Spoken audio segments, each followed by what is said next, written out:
Hey, what's going on guys, man from Ravi Tech here, and for some time now we've been told the lie and the rumour that the PC gaming market has been dying and we might as well just pack up and go home. Well, that's not all the truth there is to it. In fact, it's quite the opposite.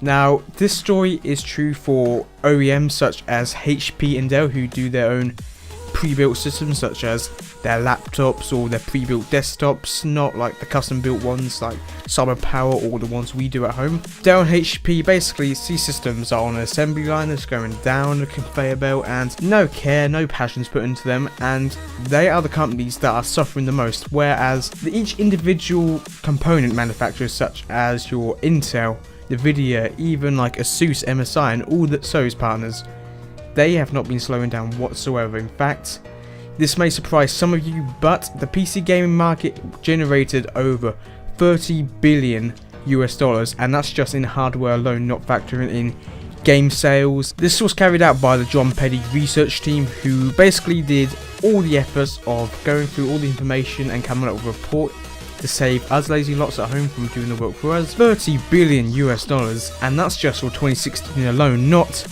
adding each year together to get a whole sum. This is the whole of 2016, and this figure was expected for the end of 2018, not for the end of 2016, which means the PC gaming market is growing significantly faster than any of us had ever thought previously. Now let's break down the sales of 2016 in terms of each tier of hardware components, shall we? So for the entry level range, that's systems with like an Intel Pentium paired with like a GTX 1050. This generated 22% of the market share, which sounds small, but $6.6 billion US is still a lot. That's a lot more than Sony's made for their PS4. Mid-range systems occupy 35% of the market share with 10.6 billion, and so systems are the ones with like, let's say, your i5s and the GTX 1060s and all RX 480 if you're on the AMD side of things.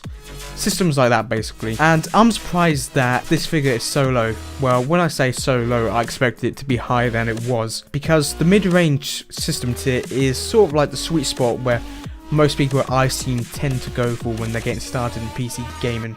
The high-end systems are the one that occupies the most market share, so that's your systems of the i5s, the GTX 1070s or 1080s, and that's not factoring in systems that are of higher calibers such as Titan X's, your dual GTX 1080s and Extreme Edition i7s, custom water cooler loops.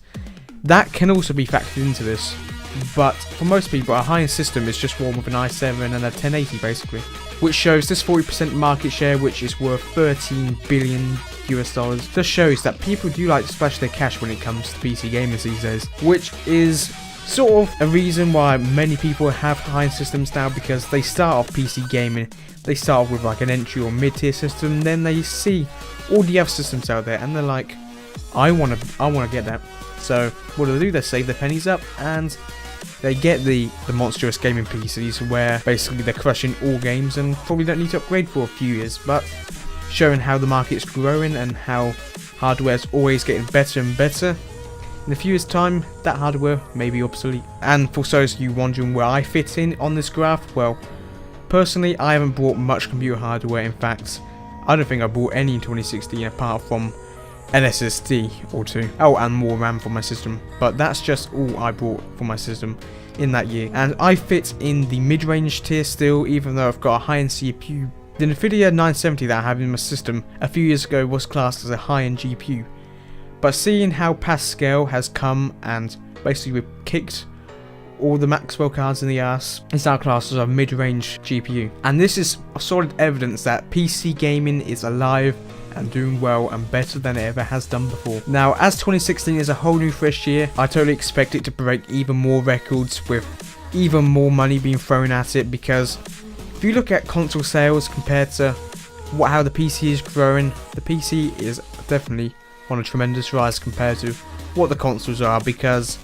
this is an age-old argument I could get into for ages and ages, and I'm not saying all consoles are bad, but do the research yourself, because this video could go on for like 2 hours if I told you why PC gaming is better. But that's not to say it's bad, but PC gaming, it's better. Anyway guys, if you found this interesting, make sure to give this a like, and if you want to see more content like this in the future, make sure to stay subscribed to MLC Tech, because we have a whole lot of content like this planned for the future, as well as something for the summer which we've got coming, which if you're a gamer and a tech enthusiast, you're going to love this. So I'm Matthew from MLC Tech, and I hope to see you in another video soon.